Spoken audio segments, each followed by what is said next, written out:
Tamil super star Rajinikanth వయసు 67 సంవత్సరాలు. అలాగే కమల్ హాసన్ మొన్ననే 60 సంవత్సరాలు పూర్తి చేసుకున్నారు.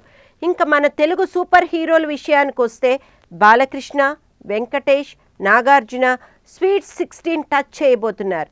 ఇంకా అసలు విషయం ఏంటంటే వీరి పక్కన హీరోయిన్స్గా వేసిన క్యూట్ బేబీస్ కెరియర్ అర్ధాంతరంగా ఆగిపోతోంది. ముందుగా రజనీ విషయానికి వస్తే శ్రేయ శివాజీలో రజనీకి జోడీగా నటించింది. ఈ ముసలి హీరోతో వేయడంతో ఆమె కెరియర్ ఖతం అయిపోయింది. రోబోలో హీరోయిన్గా నటించిన ఐశ్వర్యరాయ్ పరిస్థితి అంతే. అలాగే ఒకప్పుడు హాట్గా కనిపించి వెండి తెరపై ఒక వెలుగు వెలిగిన సిమ్రన్ కమల్ హాసన్తో జోడీగా నటించింది. పెళ్లి చేసుకుని ముంబైలో సెటిల్ అయిపోయింది. లయన్ చిత్రంలో బాలకృష్ణ సరసన నటించిన త్రిష పరిస్థితి ఏమిటో మీకు అందరికీ తెలుసు. ఇప్పుడు తాతయ్య మెగాస్టార్ చిరంజీవితో జోడు కడుతున్న కాజల్ పరిస్థితి కూడా అంతే అంటున్నారు సినీ పండితులు. ఇందులో ట్విస్ట్ ఏమిటంటే కాజల్ చిరంజీవి కుమారుడు రామ్ చరణ్తో మగధీరాలో హీరోయిన్గా వేసింది.